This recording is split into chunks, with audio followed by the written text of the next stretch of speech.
Hello, welcome to Press Review. I'm Khalil Khuwairi. Today we will take a look at US Secretary of State John Kerry's proposed framework to Palestine and Israel, as we are joined by political analyst Stephen Sizer and continue our coverage on Syria. But first, as usual, let's begin with the papers here in the UK.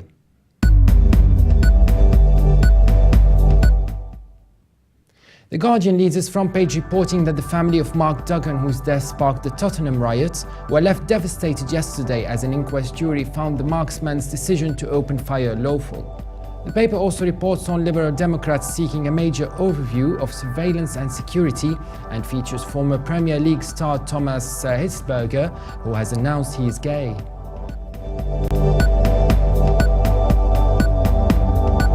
The Independent also leads its front page reporting on the trial surrounding Mark Duggan's death in 2011, with the paper referring to the jury's decision as one explosive verdict.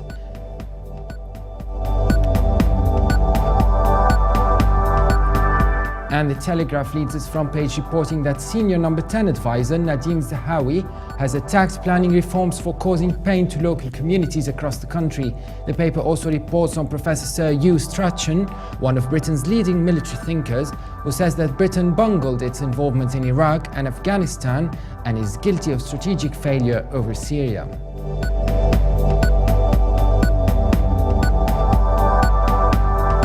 The Times also leads its front page with the Duggan's death trial, reporting that riot police fear violence will erupt over inquest fury.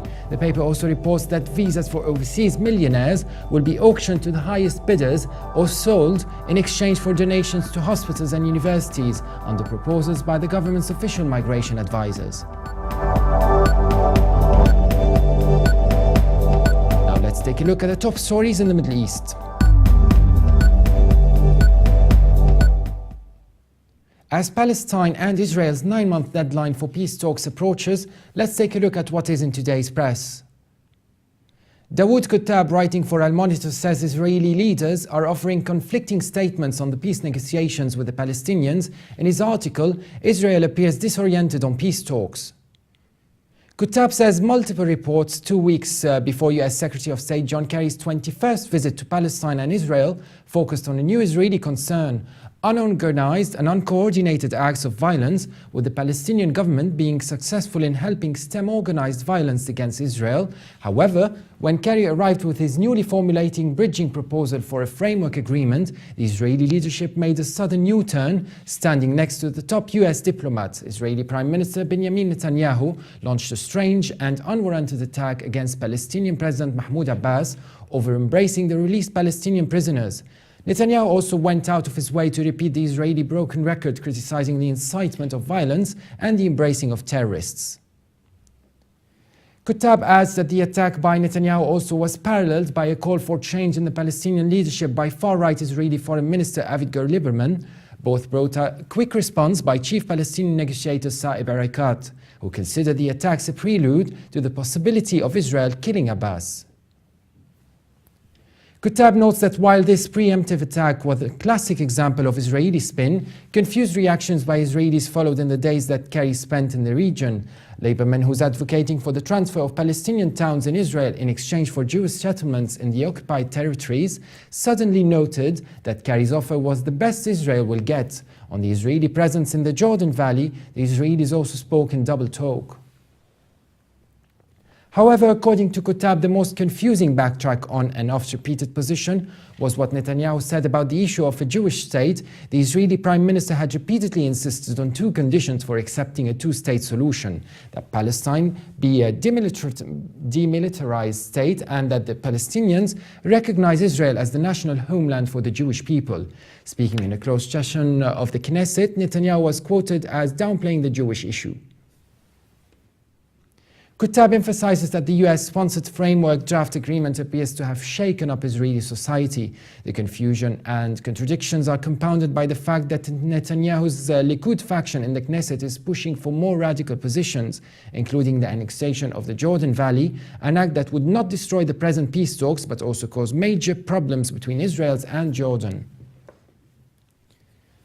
And the writer concludes by saying that Palestine is observing this Israeli frustration with some hope that it might reflect the potential of a breakthrough of sorts, but based on previous experiences, few Palestinians are holding their breath. Roy Isakovits writes an article for Israel's Haaretz titled Netanyahu's Secret Peace Plan, Do Nothing, in which he claims it's not true that the Prime Minister has no solution to the so-called Palestinian problem.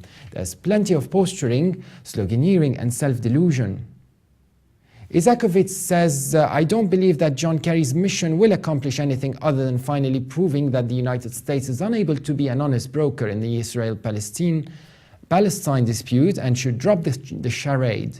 Even if the Secretary of State forces Benjamin Netanyahu and Mahmoud Abbas into a framework agreement, it will be a sham, a short-lived sob to American power rather than a sign of true intent on the part of the either leader. And the writer adds that nevertheless, in compelling the Israeli government to confront issues that it would much rather avoid, Kerry's persistence has done some good. As to the mission comes down to the wire, Israel has been forced into ridiculous posturing and insane sloganeering. Isakovits believes that Netanyahu's statement to the Likud Knesset faction saying that he has no solution to the so-called Palestinian problem was an astounding admission almost 68 years after the founding of the state, 46 years after the occupation of the West Bank, and 18 years after Netanyahu first became prime minister. Israel still has no clue about how to handle the Palestine issue. Astounding, but not exactly surprising. Isakovits asks, what have we been doing all that time? What have all the air miles logged by American mediators been for if we haven't even been able to come up with a plan? What about the thousands of lives wasted, the families destroyed, the billions of dollars expended on the military? Surely, given all that time, effort and money, intelligent people would have come up with something, a teeny-weeny plan even. According to Isakovits, Israel does have a solution, which is to do nothing, to hope that given enough time, something will happen that will get us out of this mess. Perhaps the Palestinians will decide on their own to get up and leave, and if they don't decide that, perhaps hedging them in with settlements, stealing their land or making their lives miserable will persuade them to do so. Maybe the West will suffer mass amnesia and leave us alone. Isakovits concludes saying that government's job therefore is to buy time to appear sane, rational and accommodating while never giving an inch. To negotiate as much as possible, negotiations waste a lot of time without ever reaching a solution. In the meantime, the settlements, land grabs and oppression continue. God can be relied on to do what's necessary when he's good and ready, but there's no reason not to help him along a bit. Daniel Seidman writes in the comment is free section of UK's Guardian paper saying that Benjamin Netanyahu is misguided to believe a two-state Israel-Palestine solution is possible while keeping a deeply divided city intact. In his article, the myth of an undivided Jerusalem is collapsing under its own weight. Seidman says as John Kerry's Israeli-Palestinian peace initiative moves into a decisive stage, two Jerusalem truths are becoming crystal clear. First, either the two-state solution will also take place within Jerusalem, or there will be no two-state solution at all. Second, any attempt to reach a permanent status agreement regarding Jerusalem that ignores the already existing, deeply rooted urban realities of this binational and divided city is doomed to failure. Seidman takes a look at the mayoral election results from October 2013, where Nir Barakat, an up-and-coming political star in Israel's ideological right, was re-elected. Barakat received 51.9% of the vote, in comparison with the 44.6% received by his closest rival. Seidman says Barakat proudly claims to have made progress in narrowing the gaps, asserting that his efforts have met with satisfaction from Palestinian residents. Citing this accomplishment, Barakat claims to represent all residents of the city, both Israeli and Palestinian, and has said the vast majority of the Arabs in Jerusalem prefer to be on the Israeli side. They don't want the city divided. Seidman takes a look at the figures in closer detail, noting that only 1,101 Palestinians out of 157,382 voted, and only 516 votes came to Barakat. emphasizing that Barakat's assertion that he represents all residents of Jerusalem is without basis. He adds that the Palestinians didn't vote in this election, just as they have refrained from voting in previous municipal elections, because they were making a statement about their own identities. We are Palestinians, not Israeli. Seideman also takes a look at Israel's national election for the Knesset last year, where only 28.4% eligible Palestinian voters casted a ballot. He notes that the number of East Jerusalemite Palestinians entitled to vote in national elections hovers at around 5% of the voting-age Palestinian population of the city. Only 2,965 of the East Jerusalem Palestinians, which means 1.9% of the Palestinian population, voted in Israel's 2013 national elections, with another 95% denied the right to vote. According to Seideman, the results of these two recent elections reveal the fundamental political truth of contemporary Jerusalem. The only place where Jerusalem is the undivided capital of Israel is in the fertile imaginations of ideologues such as Netanyahu and Barakat. Nowhere else in the world is there a prime minister so utterly detached from the daily realities of a city that he claims to be his nation's exclusive capital, and nowhere else is there a mayor so utterly disconnected from and in denial about the realities of the flesh and blood city over which he purports to preside. Seideman says that the myth of undivided Jerusalem is collapsing under the weight of its own fictions. Should the Kerry initiative end in failure, Jerusalem will degenerate into the epicenter of a festering conflict, the arena of recurrent rounds of convulsive violence. But should, against all odds, these talks end in agreement, a new Jerusalem rooted in its genuine political and urban realities will emerge, a politically divided binational city, the respective capitals of Israel and Palestine, which is the sine qua non of any permanent status agreement. Joining us today on the show is political expert Stephen Sizer. Thank you for joining us, Stephen. Thank you for inviting me. As you may know, an article featured in The Guardian by Daniel Seideman claims that although Netanyahu says he supports the two-state solution, but opposes anything less than an undivided Jerusalem under Israeli sovereignty, means that this, in fact, rejecting the two-state solution altogether. Do you agree with this? Yes, I do. When Netanyahu talks about two-state solution, he basically means a one-state, a Jewish state, in which in isolated Bantustan, Palestinians can dwell in the less habitable areas of the occupied territories. He does not subscribe to the two-state solution based on international law or the 1967 borders, or any semblance of a sovereign, independent, contiguous Palestinian state. Therefore, he is talking, if you like, out of the side of his mouth. He's saying one thing and actually implementing another. And there have been some contradicting statements on the Jordan Valley issue. The Israeli Defense Forces continue to insist that they must have boots on the ground. But former Mossad director Meir Dagan says that the Jordan Valley is not essential for Israel's security. And of course, while we need not debate the importance of the Valley of Jordan, why do you think we're hearing two different statements on this issue?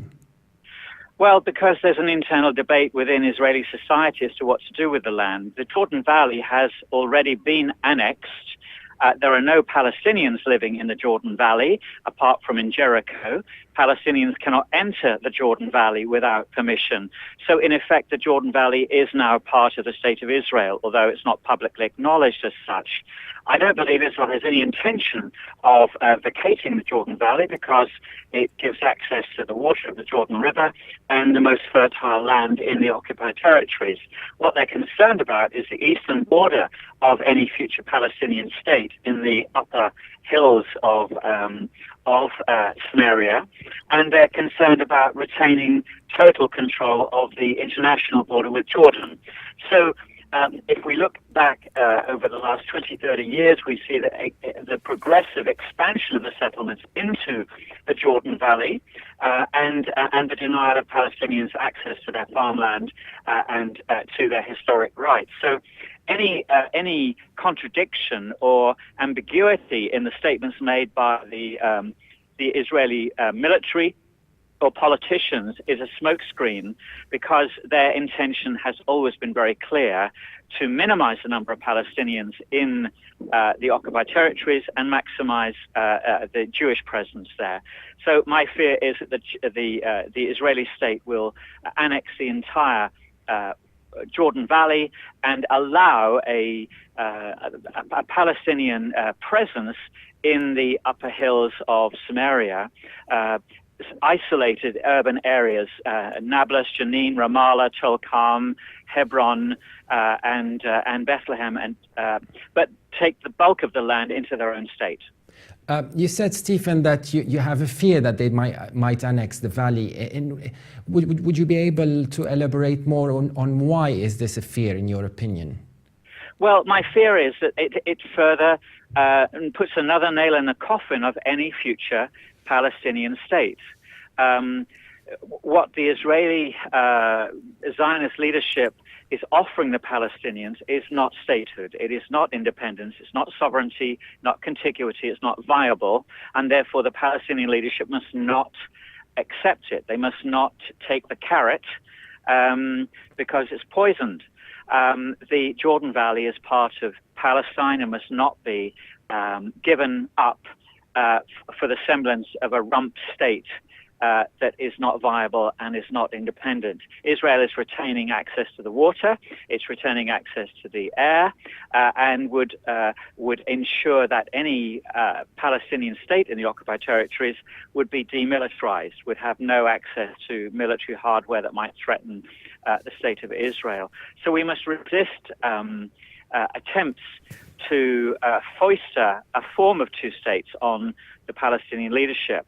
I think that a one-state solution is much more sensible, civil rights for all, treating Jews and Palestinians as equal citizens in one state, just like every other country in the world, and not prejudicing people on the basis of their race or their color or their religion. Thank you. And my other question, Stephen, the 9-month deadline is fast approaching. Do you think that the Kerry visit will succeed in making ends meet between the Palestinians and the Israelis?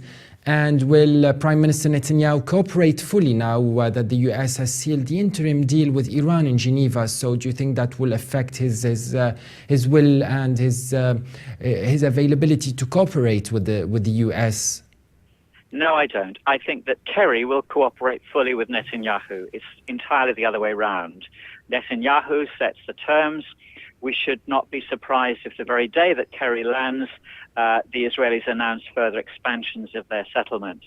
That's what they've done repeatedly when US politicians have visited Israel-Palestine in an attempt to resolve the conflict. Every US politician aspires to be the one whose name will go down in history as having brokered the peace deal.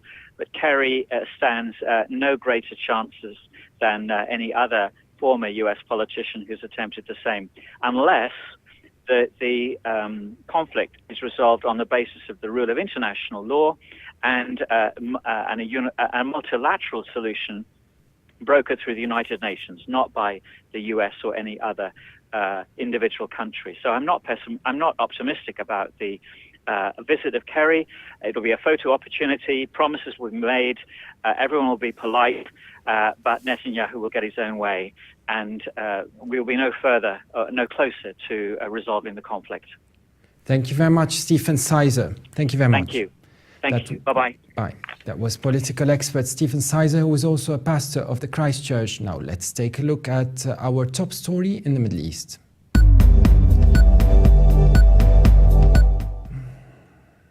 Haitham Muzahim has written a piece for Al Monitor titled "Syrian Education, a Casualty of War," regarding the sharp drop in the level of education in the country.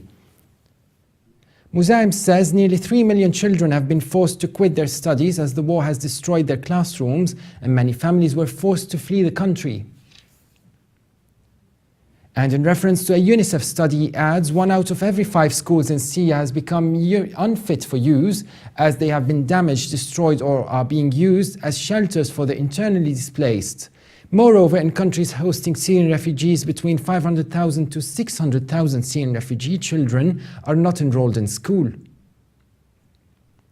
And regarding higher education, Muzahim writes, there has been a decline in the level of education in Syrian universities, especially in locations of fierce battles such as Aleppo, Homs, Idlib, Deir ez-Zur and Raqqa, as many university professors have left the country.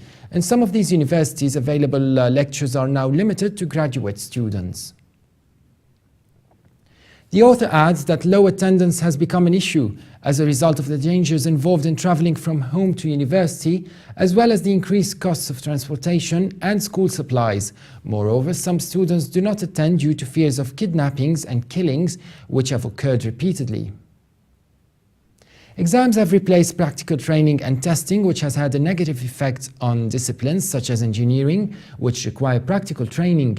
An education official told Muzahim the Syrian government is determined to send master's and doctoral students to finish their studies in a number of friendly countries such as China, Russia, India, Iran and others in Eastern Europe and Latin America, despite the associated costs. And the German Deutsche Welle features an article on extremism by Kirsten Knipp titled Militant Groups See Power Group Grow in Iraq and Syria, regarding the growing influence of jihadist groups in the two countries. The author writes, the ISIL killed about 50 hostages, including journalists, humanitarian helpers and other civilians earlier this week. And the alleged executions are the most recent examples of the week's long reign of terror by the ISIL and other Islamist groups in Syria's northern and eastern regions. The aim is to include the region in an Islamic state, as seen in the group's name. That would encompass the lands of present-day Iraq, Syria, the Lebanon, Israel, the Palestinian territories. The author writes about 100,000 Sunni extremists are currently in Syria, divided into about 200 different groups. While some fight against the regime of Syrian President Bashar al-Assad, they are mainly fighting for a future Islamic state, and they all have different views on the exact nature of such a state, adding that the ISIL has fewer troops than that of al-Nusra, but they make up for numbers with extreme violence. Knipp writes that insurgents have been taking advantage of the population's hardship in both countries. Their propaganda is especially successful in the regions along the border with Syria, where the tense security situation has made the people prone to taking matters into their own hands or leaving them to armed groups like the ISIL. Initially, the people put up with the group's religious extremism in exchange for relative security.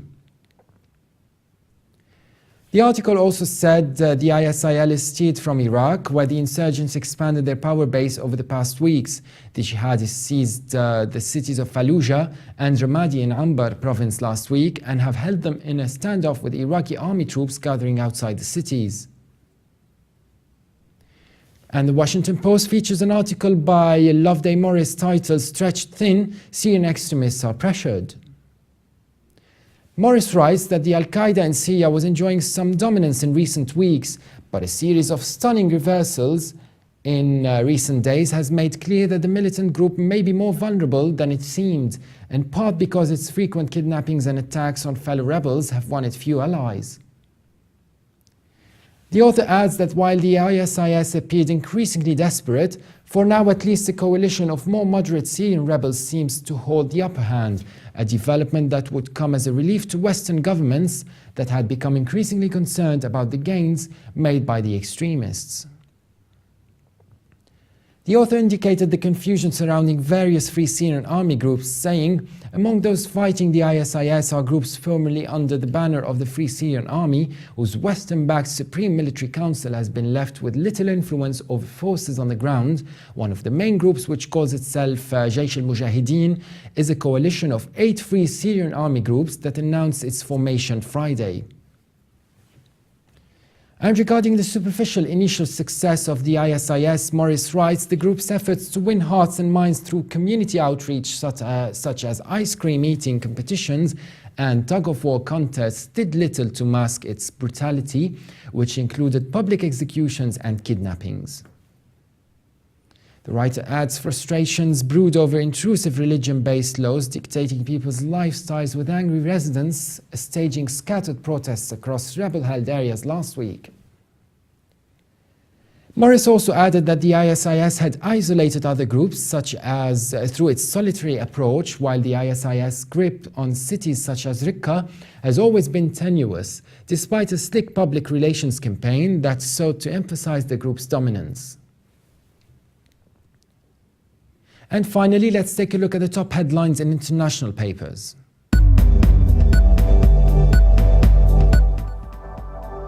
The China Daily leads its front page with the headline, "Top Court Seeks Judicial Transparency."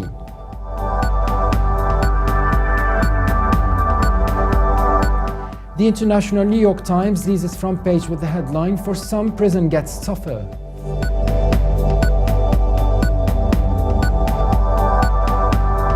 And from Istanbul, Turkey's Hürriyet Daily News leads its front page with the headline, "Government moves from more control of judiciary."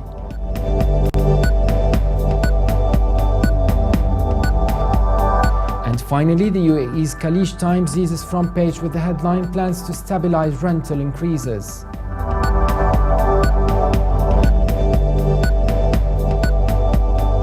For more updates, do visit us on levant.tv. That was it for today. My colleague Carmen will be with you tomorrow for another press review.